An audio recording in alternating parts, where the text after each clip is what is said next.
Ma'asyiral muslimin, adapun sebab-sebab yang menyebabkan kita bisa berpegang teguh dengan sunnah, yang pertama, berilmu. Berilmu. Mustahil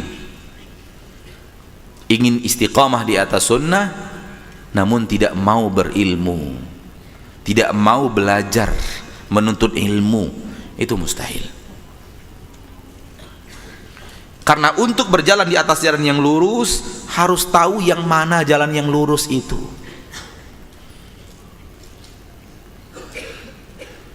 Dan ilmu yang mengajarkan kita kepada kita yang mana jalan yang lurus, supaya kita bisa berjalan di atas jalan yang lurus itu. Ilmu yang menunjukkan kepada kita setelah kita belajar dan menimba ilmu yang mana yang dilakukan Rasul, supaya kita berjalan seperti yang dilakukan Rasul itu.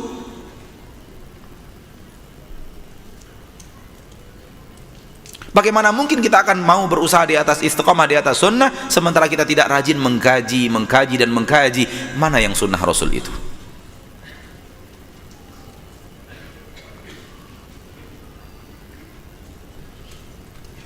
Bagaimana mungkin orang yang tidak rajin belajar ilmu agama, mempelajari agama dari sunnah Rasulullah SAW, dari Al-Quran dan hadis, maka dia merasa di atas agama, padahal boleh jadi tidak lagi di atas agama. Dengarkan, salah seorang di antara mereka yang salah dalam berilmu diajarkan oleh gurunya, namun alhamdulillah dia sudah taubat. Di sini orang Pekanbaru, orang Rumbai, dan setelah kembali kepada jalan sunnah dia mengatakan, Ustadz, kami dulu di ajaran saya yang lama yang diajarkan kepada kami adalah kalau kamu belajar agama hanya berpegang teguh kepada Al-Quran dan sunnah, kamu akan sesat.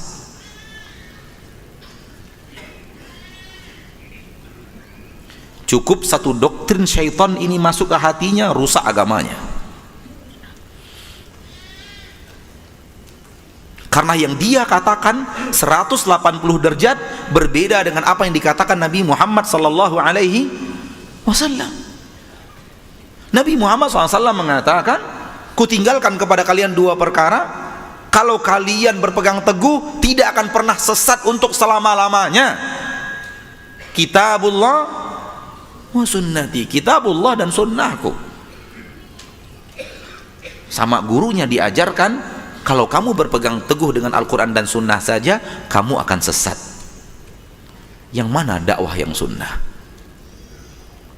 Berpegang teguh dengan Al-Quran dan sunnah tidak akan sesat, atau berpegang teguh dengan Al-Quran dan sunnah akan sesat? Yang sunnah adalah apa yang datang dari Nabi Muhammad SAW. Berarti yang satunya ini tidak sunnah, pemahaman bid'ah, pemahaman yang tidak sunnah, pemahaman hidayah yang mana? Yang dikatakan Nabi atau yang dikatakan orang ini? Pasti yang hidayah itu yang dikatakan Nabi. Maka inilah hidayah. Berpegang teguh dengan Al-Quran dan sunnah, pemahaman hidayah. Berpegang teguh dengan Al-Quran dan sunnah akan tetap membuat kita tidak sesat, adalah pemahaman yang sesuai dengan hidayah. Berpegang teguh dengan Al-Quran dan sunnah akan membuat kita sesat, pemahaman sesat, pemahaman dhalalah, lawan daripada hidayah. Dan pemahaman-pemahaman seperti ini beredar dengan keanekaragamannya di tengah kaum muslimin. Kewajiban bagi orang yang mengerti sunnah untuk mengingatkan saudara-saudarinya. Berbahaya. Seperti yang anak katakan tadi, ma'asyarul muslimin, ma'asyarul muslimat, cukup satu kaidah ini nempel di kepalanya, masuk ke dalam hatinya, rusak agamanya. Karena dia akan menghindar dari Al-Quran dan sunnah. Padahal as-sunnah, kata Imam Ahmad, kasafinati Nuh. Sunnah itu permisalannya kapal Nabi Nuh. Nggak naik, hancur, mati, celaka, binasa. Yang naik, selamat. Di banjir terbesar dalam sejarah manusia, sehingga menenggelamkan gunung-gunung di permukaan bumi ini. Satu-satunya yang selamat adalah yang naik kapal Nabi Nuh. Maka sunnah permisalannya seperti kapal itu. Yang naik di atas kapal sunnah selamat, yang tidak naik di atas kapal sunnah celaka dan binasa. Kita ingin mengajak umat untuk selamat. Justru orang yang mengajak manusia kepada yang bukan sunnah mengajak umat untuk perjalanan hidup yang menuju kebinasaan. Waliyadzubillah. Maka berilmu wajib. Dan ilmu ini darinya datang seluruh petunjuk. Tak ada petunjuk yang tidak didahului oleh ilmu di atasnya. Setiap orang yang berada di atas petunjuk karena dia telah berilmu tentang petunjuk itu sebelumnya dan dia berjalan di atas petunjuk itu. Dan ilmu kalau dibagi, yang terpenting adalah ilmu adalah 3. Ilmu tentang Allah, dan ini yang paling penting sekali, sehingga melahirkan keikhlasan dalam beramal, mengharap hanya kepada Allah semata. Ilmu tentang Nabi Muhammad SAW, sehingga melahirkan mutaba'ah, semangat untuk selalu mengikuti Rasulullah dan ingin beramal seperti amalan Rasulullah, dan ingin melaksanakan ketaatan seperti yang diajarkan Rasulullah, dan ingin menjauhi seluruh amalan yang tidak sesuai dengan amalan Rasulullah. Dan ilmu tentang syariat, agama. Oleh karena itu pertanyaan malaikat di akhirat pun 3 ini. Man rabbuk? Wa ma dinuk? Wa man nabiyuk? Siapa Rabbmu? Ilmu tentang Allah. Ma dinuk? Apa agamamu? Ilmu tentang syariat.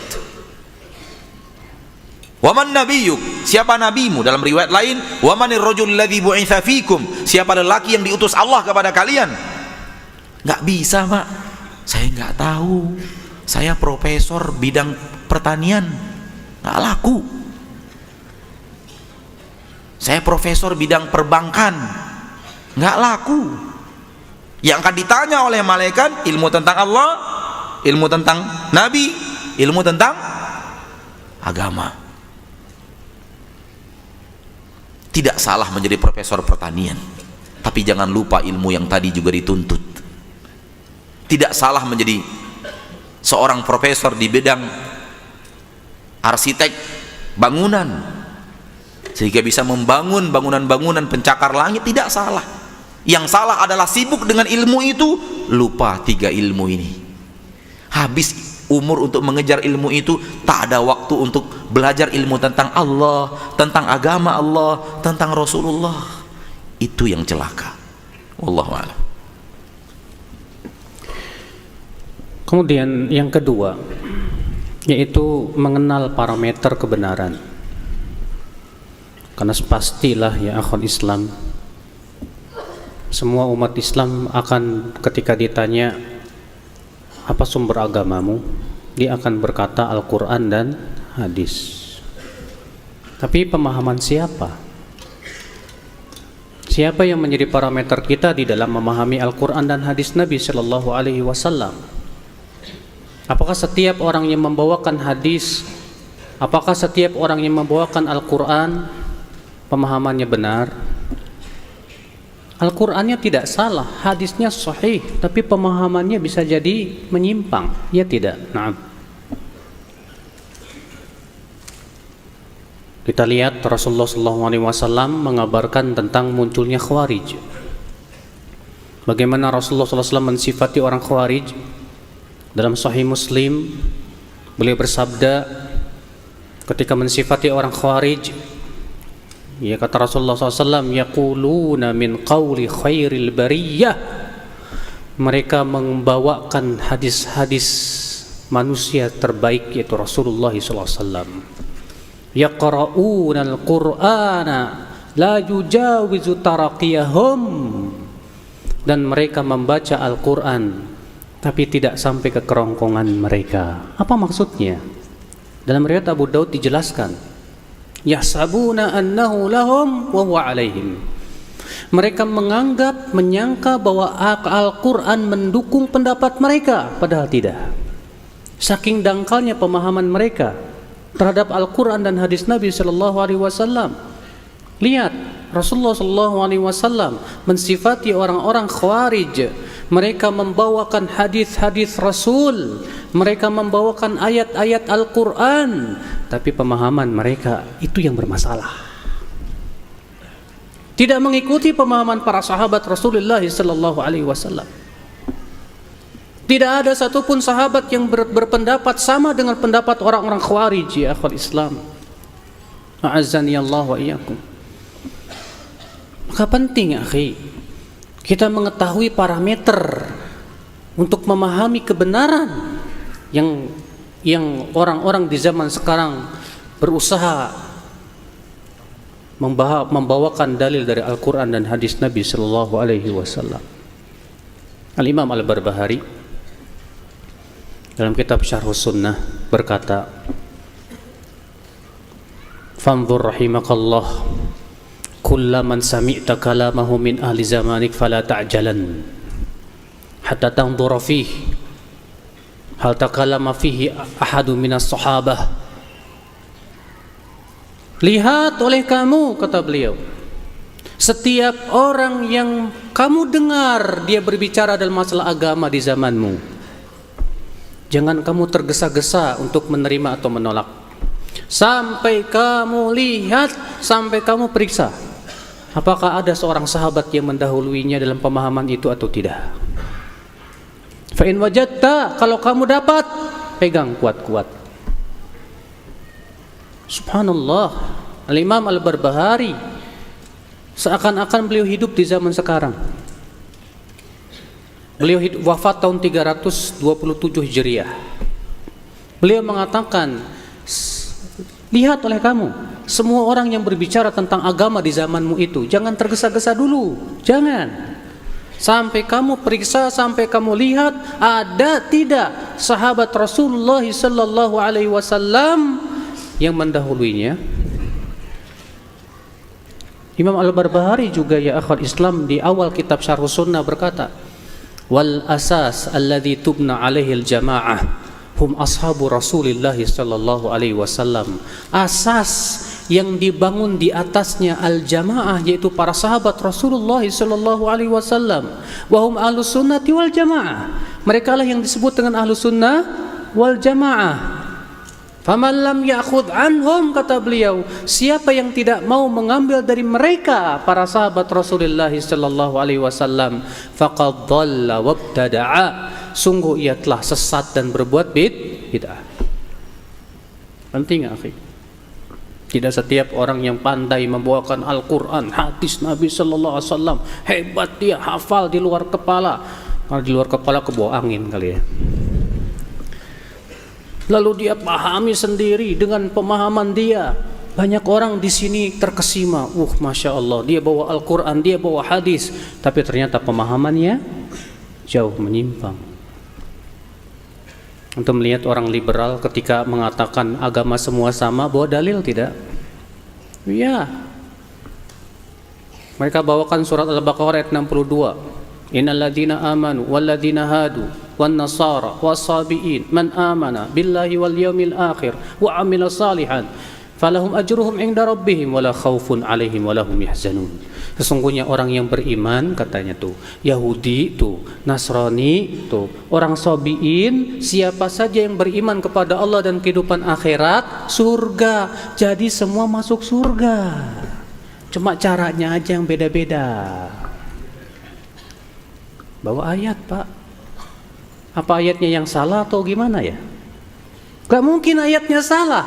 Yang salah pasti pemahamannya. Apa ada para ulama tafsir dari kalangan sahabat tabi'in yang memahami seperti itu? Jawab, tidak ada. Yang dimaksud dengan orang Yahudi maksudnya, kata para ulama tafsir, yaitu mereka yang sebelum Rasulullah SAW diutus menjadi Rasul, mereka beriman kepada Nabi Musa alaihissalatu wassalam. Sebelum diutusnya Nabi Isa alaihissalatu wassalam, dia beriman kepada Nabi Musa alaihissalatu wassalam. Orang Nasrani yang sebelum diutusnya Rasulullah sallallahu alaihi wasallam, dia beriman kepada Allah dan kepada Nabi Isa alaihissalatu wassalam. Adapun setelah Rasulullah sallallahu alaihi wasallam diutus, apa kata Rasulullah? La yasma'u bi yahudiyyun wala nasraniyyun. Tidaklah orang Yahudi, orang Nasrani mendengar tentang ajaranku, thumma lam yu'min bima ji'tu bih, kemudian ia tidak mengimani ajaranku, kecuali ia pasti masuk neraka. Hadisnya sahih riwayat Muslim dan yang lainnya. Bayangkan ya akhi, bawa dalil, tapi pemahamannya ini pemahaman siapa ini, Pak? Saya pernah mendengarkan khotib Jumat membawakan ayat, Pak. Innamat taubatu 'ala Allahi lilladzina ya'maluna su'a bijahalah. Kata dia apa? Sesungguhnya taubat itu di sisi Allah hanyalah untuk orang-orang yang melakukan keburukan bijahalatin dengan kebodohan. Apa kata dia? Artinya dalam keadaan dia tidak tahu. Berarti ayat ini menunjukkan orang yang berbuat maksiat dalam keadaan itu dia tahu maksiat, tidak ada taubat untuk dia. Jadi taubat menurut ayat ini kata dia hanya berlaku bagi mereka yang berbuat maksiat dalam keadaan tidak tahu. Karena Allah mengatakan bijahalah, kata dia. Saya heran dan bengong. Saya buka kitab-kitab tafsir, gak ada satupun ulama yang berpendapat seperti ini. Waduh, ini pemahaman siapa ini? Ternyata pemahaman otaknya sendiri, Mas. Ibnu Abbas, Ibnu Umar dan para sahabat mengatakan semua pelaku maksiat bodoh. Orang yang tahu itu maksiat tapi dia lakukan bodoh, Pak. Kalau saya bilang ke antum, jangan minum air di gelas itu, ada racunnya. Udah tahu diminum juga, Pak. Boleh nggak saya bilang bodoh kamu itu? Sudah tahu ada racun kok diminum. Iya. Orang yang berbuat maksiat tahu itu menjerumuskan ke neraka. Tahu kok dilakukan juga, bodoh kamu itu. Saudara-saudaraku sekalian, ikhwatal Islam azani Allah wa iyyakum. Belum lagi ayat-ayat yang menyebutkan tentang ya Allah menerima taubat dari setiap orang yang berbuat maksiat, ya akhwal Islam azani Allah wa iyyakum. Baik dia tahu maupun tidak tahu. Ikhwatal saudara-saudaraku sekalian, inilah ya akhi. Jadi tidak setiap orang bawa Al-Qur'an, bawa hadis, pemahamannya sahih, belum tentu. Ada seorang ustadz mengatakan, ya, saya akan bawakan hadis yang menunjukkan bahwa para sahabat dahulu berbuat bid'ah. Boleh berbuat bid'ah. Buktinya katanya apa? Dahulu Bilal bin Rabah ditanya sama Rasulullah SAW, "Hai Bilal, dengan apa kamu mendahuliku ke surga?" Kata Bilal, "Hai Rasulullah, tidaklah aku berhadas kecuali aku berwudu. Kemudian aku sholat 2 rakaat." Tuh lihat, berarti Bilal berbuat bid'ah tuh. Ya, tentang seorang sahabat yang setiap sholat, setiap rakaat diakhiri dengan surat Al-Ikhlas. Lalu ditegur Rasulullah SAW, "Kenapa kamu lakukan itu?" Tuh lihat, sahabat ini berbuat bid'ah. Padahal para sahabat itu hidup di zaman siapa? Zaman Rasulullah. Yang membenarkan siapa? Rasulullah. Rasulullah membenarkan dengan apa? Dengan wahyu dari Allah. Lah, Rasulullah sudah wafat, yang membenarkan kamu siapa? Ya kiai, ustaz. Emang kiai dapat wahyu? Ya akhi, tidak bisa dikiaskan Rasulullah dengan siapapun ya akhi. Rasulullah SAW membenarkan itu dengan wahyu. Allah berfirman, "Wa ma yantiqu 'anil hawa in huwa illa wahyu yuha." Tidaklah Muhammad berbicara dengan hawa nafsunya, akan tetapi ia adalah wahyu yang Allah wahyukan kepadanya. Makanya para ulama mengatakan, kalau melakukan suatu perbuatan di zaman Rasulullah, namun Al-Quran diam, para sahabat pun, Rasulullah pun juga diam, tidak melarangnya, berarti itu artinya boleh. Iya. Ikhwatal Islam, saudara-saudaraku sekalian.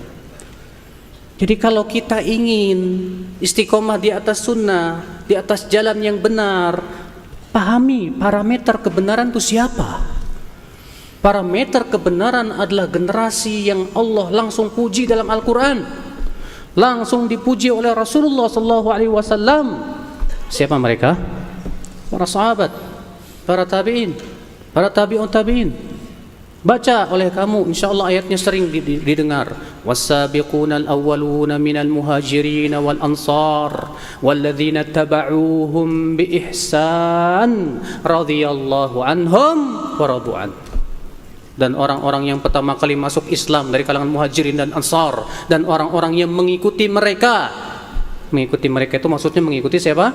Para sahabat tersebut. Apa yang terjadi? Radhiyallahu anhum, Allah ridha kepada mereka tuh, Allah ridha kepada mereka. Dan mereka pun ridha kepada Allah Subhanahu wa taala. Dan ayat-ayat dan hadis-hadis tentang masalah banyak, Pak, seringkali dibahas mungkin sama ustaz di sini. Jadikan parameter, Pak. Para ulama saja mereka semua rujuk kepada para sahabat. Imam Syafi'i rahimahullah sampai berkata apa? Wa ara'uhum lana Ahmad. Pendapat para sahabat lebih terpuji untuk kita. Wa aula min ara'ina li anfusina, dan lebih layak untuk kita ikuti daripada pendapat kita sendiri. Lihat akhi, saudara-saudaraku sekalian, Imam Syafi'i mengatakan para sahabat lebih berhak untuk kita ikuti. Imam Ahmad juga berkata begitu, Imam Malik, Imam Abu Hanifah, semua ulama sepakat untuk rujuk kepada pemahaman para sahabat Rasulullah SAW. Jadikan itu parameter. Terus gimana dong Ustadz? Bagaimana mengetahui pemahaman para sahabat? Jawabnya tadi kembali kepada yang pertama, menuntut ilmu. Nah, kalau nggak nuntut ilmu gimana, Mas? Terus kitab apa yang bisa saya jadikan rujukan? Kitab para ulama terdahulu, Pak, yang telah menulis dengan sanad-sanad mereka kepada para sahabat Rasulullah SAW. Ada kitab Asy-Syari'ah oleh Imam Al-Ajurri, Usulus Sunnah Imam Ahmad bin Hanbal, Syarhus Sunnah Imam Al-Muzani, murid Imam Syafi'i. Demikian pula Ibnu Battah, ya, dalam kitab beliau As-Sunnah. Demikian pula Al-Imam Al-Lalikai, Syarah I'tiqad Ahli Sunnati wal Jamaah. Masya Allah. Cuman masalahnya bahasa Arab, Pak. Ya. Kebanyakan kita belajar bahasa Arabnya payah ini. Kalau bahasa Inggrisnya cas-cis-cus-cesos, ya. Tapi bahasa Arabnya aduh puyeng. Ya, ngeliatin huruf-huruf gundul. Tapi harus dibelajar, Pak. Harus kita pelajari ini bahasa Al-Quran, bahasa hadis. Maka ini saudaraku, jadi yang kedua ini, agar kita mau istiqomah di atas pemahaman, di atas sunnah, fahamilah kebenaran dan parameternya. Parameternya adalah tiada lain pemahaman salafus salih. Wallahu a'lam.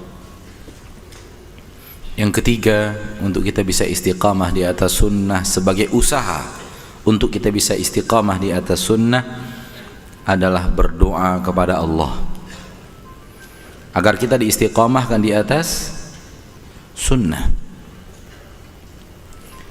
Sehebat apapun kita berusaha di atas sunnah,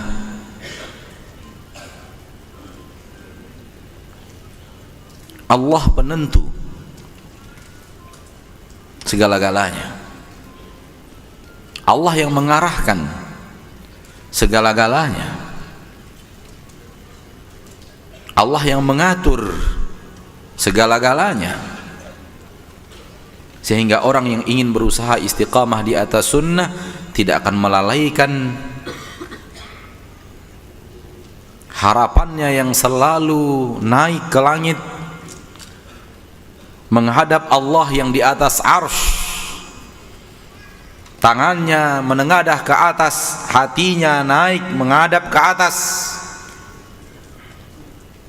Seluruh orang yang berdoa takkan pernah hatinya menghadap ke bawah. Ada orang yang sambil berdoa itu hatinya nggak ke atas gitu, ada bawah gitu. Allahnya ada di mana-mana, kan ada di bawah Allah. Ada? Enggak ada. Semua orang yang berdoa kepada Allah tuh begini, semuanya begini. Ya Allah, ya Allah. Fitrah yang ada di dalam hati bahwa Allah itu di atas. Fitrah yang sudah Allah letakkan di dalam dada manusia, Allah itu di atas. Kalau memang Allah di mana-mana, ngapain harus ke atas? Kanan aja, ya Allah. Allah di kanan. Depan aja sudah, ya Allah. Hati ke depan, nggak bisa, hati nggak bisa, hati ke atas.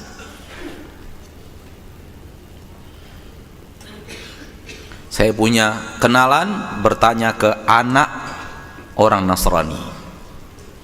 Anak orang Nasrani yang belum balik, usia sekitar 5 tahun. Tuhanmu di mana? Di atas katanya. Di atas. Anak orang Nasrani jawabannya benar, Ustadz jawaban salah.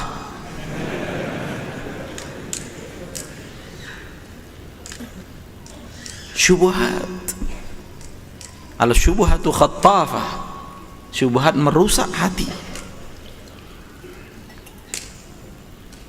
Fitrah manusia. Istri Nabi mengatakan, lihat, anak barometernya adalah pemahaman sahabat. Istri Nabi, ada yang lebih hebat daripada istri Nabi sekarang ini pemahamannya tentang Allah? Tidak ada. Zainab binti Jahsh mengatakan, kalian ini kepada istri Nabi yang lain, yang menikahkan kalian wali kalian, sementara aku yang menikahkan aku adalah Allah dari atas langit yang ketujuh. Itu perkataan istri Nabi sallallahu alaihi wasallam radhiyallahu anha wa ardaha, Zainab binti Jahshin radhiyallahu anha wa ardaha. Karena Allah menurunkan Al-Quran, dengan turunnya Al-Quran ini Zainab menjadi istri Nabi. Thumma zawwajnakaha likai la yakuna 'alal mu'minina harajun fi azwaji adiyaihim idza qadaw minhunna wa tara wa kana amrullahi maf'ula, dalam surat Al-Ahzab.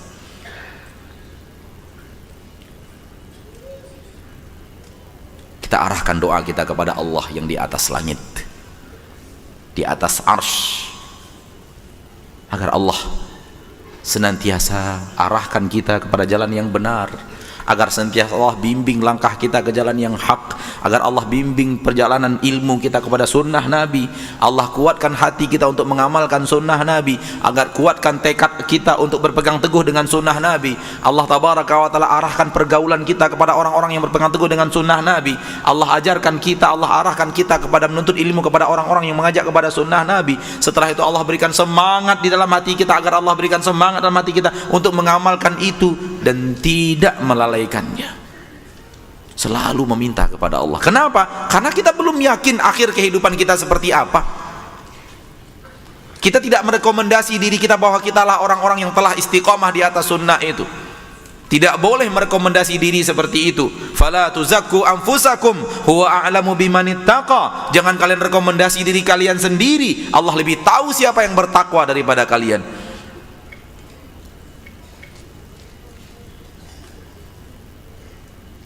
Kita tidak merekomendasi, namun kita berusaha dan kita mengajak. Mudah-mudahan saudara kita juga berusaha, dan kepada Allah kita minta, dan kepada Allah kita bermohon, ya Allah arahkan kami, arahkan kami, arahkan kami, arahkan hati kami untuk selalu taat kepadamu, arahkan hati kami untuk selalu mengikut sunnah Rasulmu. Rasulullah SAW orang yang paling lurus di atas jalan hidayah. Tetap kata Anas bin Malik, banyak sekali dan sering sekali mengatakan di dalam doanya, Allahumma ya muqallibal qulub, wahai Allah yang membolak-balikkan hati, tsabbit qulubana ala dinik, tetapkan hati kami di atas agamamu ya Allah. Itu Rasul selalu berdoa kepada Allah agar Allah menetapkan hati di atas agama, apalagi kita. Dan orang yang selalu berdoa kepada Allah untuk minta hidayah, itu berarti dia tidak menyatakan kamilah yang terbaik, kamilah yang paling hebat, kamilah yang paling enggak. Buktinya dia minta selalu kepada Allah. Dia belum yakin. Dia belum yakin dalam arti kata dia tidak menyatakan dan merekomendasi mereka adalah orang yang sudah di atas jalan hidayah itu. Karena walaupun sekarang di atas hidayah, belum tentu 2 tahun yang akan datang. Walaupun sekarang di atas hidayah, belum tentu 15 tahun yang akan datang. Sekarang di atas ketaatan, belum tentu ketika wafat. Dan ketika berdoa itu, merintihlah kepada Allah, karena ini yang terpenting dalam hidup kita. Ketika berdoa itu, nyinyirlah kepada Allah. Allah suka hamba-hambanya yang nyinyir dalam meminta. Beda dengan manusia. Kalau nyinyir, awalnya dia mau memberi, karena nyinyir gak jadi. Beda dengan Allah subhanahu wa ta'ala. Hamba semakin nyinyir minta, Allah semakin sayang kepada hambanya yang nyinyir, bawel, minta terus, minta terus, minta terus, minta terus, minta terus.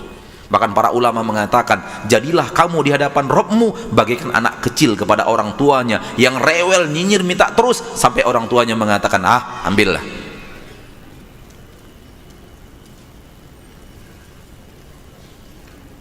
Dan jadikan doa kita kepada Allah minta hidayah lebih kita butuhkan dan lebih kita harapkan dibanding usaha kita untuk di atas hidayah. Karena kalau doa kita itu diterima oleh Allah, Allah yang akan membimbing langkah kita. Sementara usaha kita, kemampuan kita, doa kita kalau dikabulkan, kekuatan Allah yang akan membimbing langkah kita ke jalan hidayah. Maka jangan lupa berdoa dan minta terus kepada Allah subhanahu wa ta'ala. Namun doa yang benar-benar datang dari orang yang serius menggapai, serius memohon, sehingga dia tidak abaikan usaha. Karena yang meminta-minta dan meminta-meminta namun tidak usaha, itu tandanya dia tidak serius. Namun doa-doa orang yang serius, sehingga akhirnya mudah-mudahan dengan doa kita yang dikabulkan, di antara 500.000 doa kita minta hidayah yang pernah ada di permukaan bumi ini, Allah kabulkan satunya saja, membuat Allah akan membimbing langkah kita agar kita tetap di atas agama Allah, di atas sunnah Rasulullah sallallahu alaihi wasallam. Jangan sombong dengan kemampuan kita untuk belajar ilmu agama, semangat kita untuk berjalan di atas ilmu agama, dan kemudian melalaikan Allah subhanahu wa ta'ala dan kekuatannya. Orang yang ujub dengan amalannya adalah orang-orang yang sombong, dan orang-orang yang sombong Allah palingkan hatinya daripada jalan Allah subhanahu wa ta'ala. Allah berfirman tentang orang-orang yang sombong bahwa sanasrifu an ayati alladhina yatakabbaruna fil ard, kami akan palingkan dari ayat-ayat kami orang-orang yang sombong di permukaan bumi. Tidak boleh sombong, termasuk sombong dengan kesolehan, itu sombong. Mentang-mentang dia sudah sholat, rajin sholat, melihat orang yang masih malas-malas sholat, mandangnya dengan setengah mata, sebelah mata memandang, gak sholat.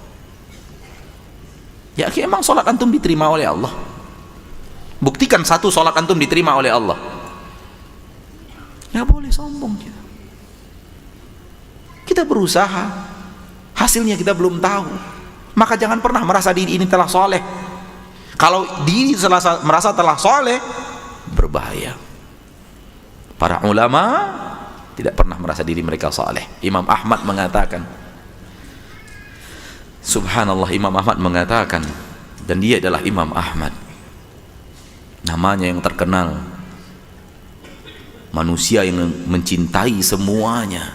Imam Ahmad, orang-orang yang beriman dan ikhlas dalam keimanannya, menunjukkan bahwa kemuliaan beliau di sisi Allah biiznillah azza wajalla. Beliau mengatakan, hampir tidak ada amal ini yang kita amalkan yang bisa kita katakan kita telah ikhlas dalam amalan itu.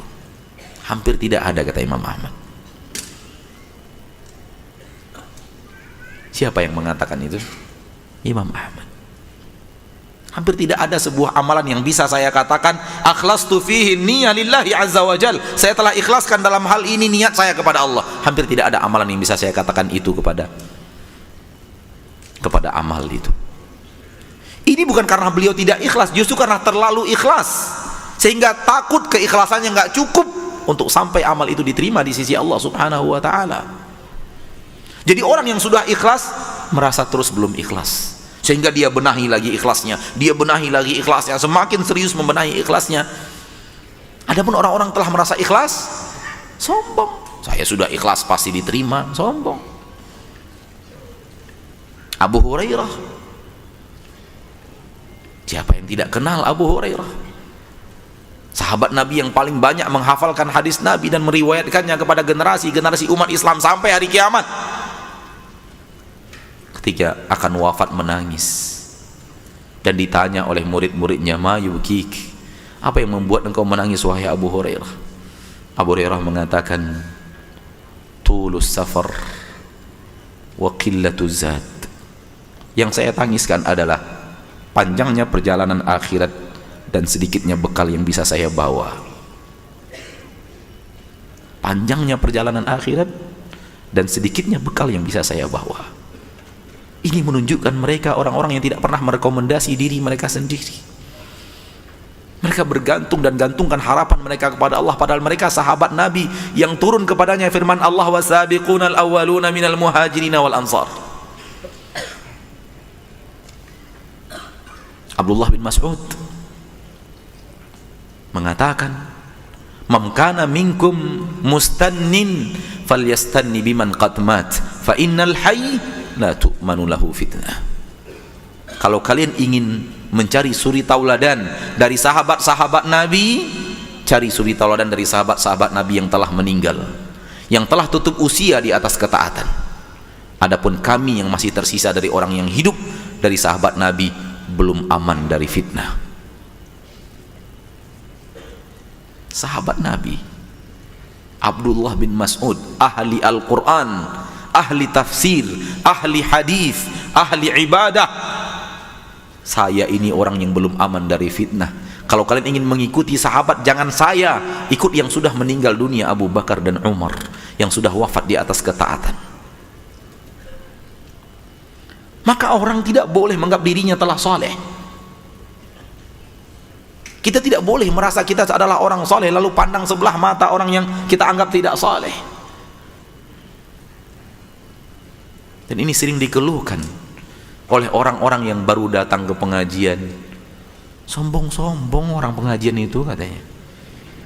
Terlepas benar atau tidak, saya tidak 100% mengatakan beliau benar, karena saya banyak melihat orang pengajian nggak sombong-sombong. Cuman karena nggak kenal, dia masuk takut-takut. Orang senyum kepada orang lain, kok orang lain saja senyum, saya kok enggak. Akhirnya setan menghantui. Jangan takut masuk. Insya Allah orang pengajian itu mayoritas yang kita temukan baik-baik. Saya belum pernah tuh ditinju orang pengajian. Iya, baik-baik insya Allah. Cuman belum ngonek aja sama bapak yang hadir. Tapi paling tidak ada sebuah kritikan gitu. Dan ini tidak hanya di Pekanbaru kita teman, ke Jakarta begitu juga, kita ke Bandung orang ngomong begitu juga. Kita harus perhatikan. Justru ketika Rasul hidup, Rasul menunjukkan kasih sayangnya, kelemah lembutannya kepada orang awam lebih tinggi daripada kepada sahabatnya sendiri. Maka jangan sombong. Berdoa terus kepada Allah. Kapan finalnya kita benar-benar di atas sunnah? Ketika kita wafat. Apakah di atas sunnah kita wafat atau tidak? Bukan sekarang. Yang sekarang masih bisa. Orang yang sekarang muslim masih bisa kafir. Betul tidak? Orang yang sekarang kafir masih bisa muslim. Maka tidak boleh mengatakan kepada orang kafir yang sekarang masih hidup, ini pasti ke neraka. Haram ya akhi. Kenapa? Karena dia masih mungkin untuk dapat hidayah. Sebagaimana kita katakan kepada orang muslim yang masih hidup belum wafat, ini orang pasti ke surga. Haram ya akhi. Tidak boleh pastikan surga dan neraka untuk seseorang yang masih hidup di permukaan bumi, karena sesuatu masih bisa berubah. Demikian juga dengan kesolehan kita. Kalau kita sudah berusaha soleh dan berusaha beramal soleh, masih bisa berubah. Hati kita terbolak-balik. Kadang-kadang enjoy di atas ketaatan, kadang-kadang malas di atas ketaatan, kadang-kadang senang ke masjid, senang duduk di masjid menunggu adzan sambil baca Quran. Terkadang ya Allah sudah adzan masih mau narik selimut. Begitulah kita. Saya bicara saya tidak bicara antum, saya bicara ana. Kadang semangat, kadang lemah, kadang semangat, kadang malas. Karena kita manusia, kita harus berusaha melawan dan melawan. Dan jangan lupa, terpenting daripada usaha melawan adalah menggantungkan harapan dan tawakal kita kepada Allah Tabaraka wa Ta'ala, dengan harapan Allah arahkan kita kepada sunnah itu. Nah,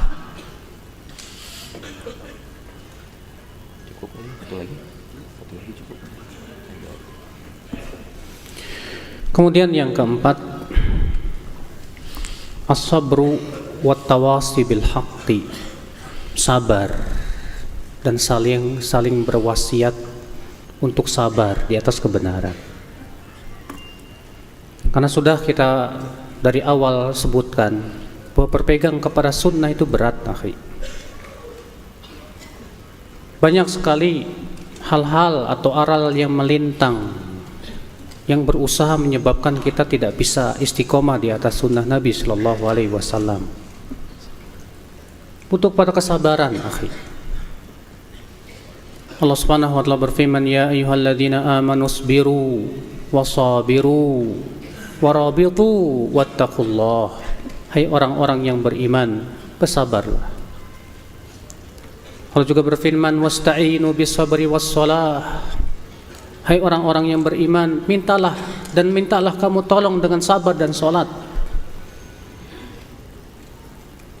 Dan tidak ada, akhi, pemberian yang paling besar yang Allah berikan kepada seorang hamba dari kesabaran. Rasulullah SAW bersabda, "Wa man yatasabbar yusabbirhullah, wa ma u'tiya ahadun ata'an khairan wa awsa'a minas sabr." Siapa yang berusaha sabar, Allah akan sabarkan ia.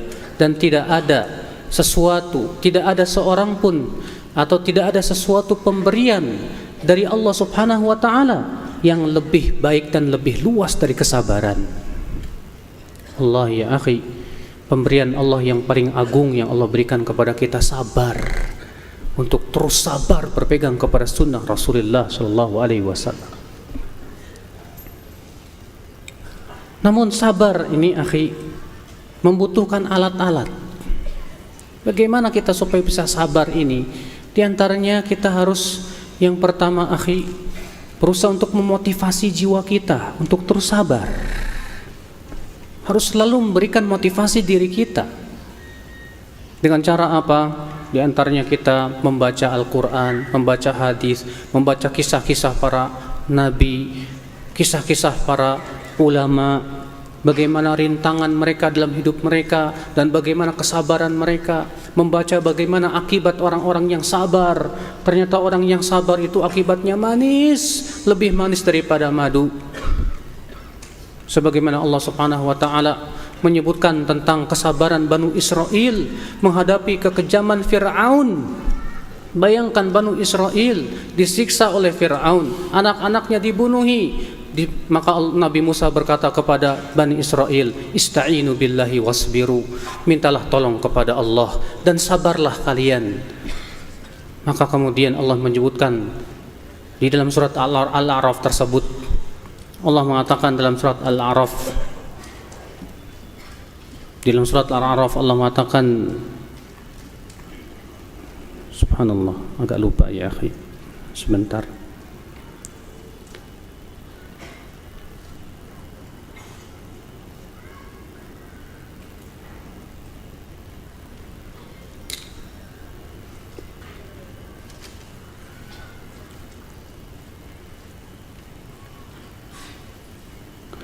Allah berfirman, wa tammat kalimatu rabbikal husna ala bani Israil bima sabaru. Lihat, dan sempurnalah kalimat Rabbmu yang baik kepada Banu Israel disebabkan oleh kesabaran mereka. Kesabaran menghadapi siapa? Fir'aun yang begitu kejam, Togut, bahkan mbahnya Togut yang mengaku dirinya Tuhan. Sabar Banu Israel menghadapi Fir'aun. Maka apa hasilnya? Ya, maka sempurnalah kalimat Rabbmu kepada Banu Israel disebabkan oleh kesabaran mereka. Wa dammarna ma kana yasna'u Fir'aun wa qaumuhu wa ma kanu ya'rishun. Dan kami hancurkan Fir'aun dan apa yang telah mereka bangun. Allah hancurkan. Ternyata ya akhi, akibat sabar itu manis. Pahit memang, panas. Makanya Rasulullah SAW mengatakan as-sabru diya. Sabar itu bagaikan cahaya matahari yang panas, panas ya akhi. Naam. Tapi hasilnya luar biasa, manis wallah ya akhi. Manis wallah. Ketika kita tidak sabar, jangan harap. Lihat bagaimana Allah menceritakan tentang nasib orang-orang yang bersabar di dalam berpegang kepada agama Allah Subhanahu wa taala, dari para nabi, dari para sahabat Rasulullah sallallahu alaihi wasallam. Ketika perang Ahzab, kota Madinah bayangkan dikepung oleh pasukan besar kaum musyrikin. Bagaimana beratnya mereka, bahkan kemudian Bani Qainuqa pun berkhianat sehingga mereka diserang dari dalam dan dari luar. Ya, disitulah Allah Subhanahu wa taala uji kaum mukminin. Subhanallah. Tapi ketika mereka sabar dan terus bersabar dan terus istiqamah, apa yang terjadi? Allah berikan dan turunkan pertolongannya. Disebabkan oleh kesabaran mereka. Disebabkan oleh kesabaran mereka. Sabar ya akhi. Sabar di dunia manfaatnya luar biasa, Masya Allah. Sedangkan sabar di neraka sudah tidak ada manfaatnya lagi. Mana kesabaran yang kita pilih? Sabar di dunia atau di neraka? Di neraka, subhanallah. Allah mengatakan kepada penduduk api neraka, islauha fasbiru aw la tasbiru sawaun alaikum. Rasakan panasnya api neraka ini, kata Allah. Kalian sabar atau kalian tidak sabar, sama saja buat kalian. Di neraka sabar sudah tidak ada manfaatnya, akhi. Di dunia sabar manfaatnya luar biasa sekali ya akhi. Wallah ya akhi. Bahkan Allah Subhanahu wa taala memerintahkan kita untuk sabar menghadapi makar-makar orang-orang yang tak suka kepada sunnah Rasul sallallahu alaihi wasallam. Allah berfirman, wa in tasbiru wa tattaqu la yadurrukum kaiduhum syai'a. Jika kamu terus sabar dan kamu terus bertakwa, maka tidak akan membahayakan kalian makar mereka sedikit pun juga. Walaupun makar mereka, wa in kana makruhum litazula minhul jibal, walaupun makar mereka itu bisa menghancurkan gunung, tapi kalau kita hadapi dengan dua, apa itu? Sabar dan takwa ya akhi. Sabar dan takwa. Sabar terus. Sabar bukan berarti diam. Akan tetapi sabar itu terus berusaha di atas sunnah Rasulullah SAW. Sabar berusaha untuk mencari solusi yang terbaik sesuai dengan syariat Rasulullah SAW. Sambil kita terus bersabar, insya Allah dengan kesabaran itu ya akhi, Allah berikan kepada kita apa? Akibat yang terbaik. Wallah. Anda tidak akan bisa sabar kalau Anda sudah belum apa-apa melihat jalan terlalu berat. Kalau antum mau melewati sebuah jalan, belum apa-apa sudah membayangkan ini berat banget jalannya, antum saya yakin akan segera apa? Balik lagi. Tapi ketika antum melihat bukan beratnya jalan, tapi besarnya pahala, bukan beratnya jalan, akan tetapi keindahan dan kebahagiaan di surga, tidak masalahlah saya bersabar sebentar. Yang penting saya mendapatkan keuntungan yang luar biasa. Pebisnis saja akhi, sabar beberapa saat untuk mendapatkan keuntungan yang lebih besar. Kalau antum tahu misalnya nih, wah ini insya Allah keuntungannya diperkirakan luar biasa nih, apa-apalah tahun pertama saya rugi dulu, saya sabar, keluar duit begini, sabar, setahun saya sabar, insya Allah setelah setahun saya akan dapat keuntungan 200 kali lipat. Bisa sabar, kenapa? Karena dia ada mengharapkan yang lebih dari itu. Kita pun di dunia harus seperti itu akhi. Gak apa-apa, saya sabar sebentar di dunia untuk mendapatkan keuntungan surga selama-lamanya. Selama-lamanya di surga, bayangkan. Kita hidup di dunia berapa tahun, Pak? 60 tahun? 70 tahun? 60 tahun kita hidup di dunia tidak ada apa-apanya di sisi Allah Subhanahu wa taala. Kalau Allah mengatakan wa inna yauman inda rabbika ka alfi sanatin mimma ta'udun, satu harinya di sisi Allah sama dengan 1000 tahun. Bayangkan satu hari itu 12 jam. Sama dengan 1000 tahun kita. Bayangkan kalau kita umurnya 60 tahun enggak sampai 1 jamnya di sisi Allah. Sabarlah ya akhi. Sabar. Memang butuh kesabaran, dan sabar itu mudah diucapkan. Sabar itu indah untuk didengar, tapi praktiknya ampun dah. Ya. Maka dari itulah berusaha kita sabar dengan cara pertama tadi sudah disebutkan, minta terus kepada Allah. Yang kedua, mencari teman-teman yang saleh yang bisa memberikan nasihat kepada kita untuk bisa sabar, Pak. Karena teman-teman yang saleh inilah ya akhi yang menguatkan lagi ketika kita lemah. Kita datang kepada teman-teman yang saleh, kepada ustadz kita yang masya Allah, ya, supaya apa? Di saat kita futur datang kepada mereka minta nasihat, maka kita pun kemudian diberikan wasiat, nasihat tentang kesabaran. Makanya Allah mengatakan watawasau bil haqqi watawasau bis sabri, saling berwasiat tentang kesabaran. Semoga kita termasuk orang-orang yang senantiasa sabar akhi di atas sunnah Rasulullah sallallahu alaihi wasallam sampai akhir hayat kita. Amin ya rabbal alamin. Ini saja yang bisa saya sampaikan.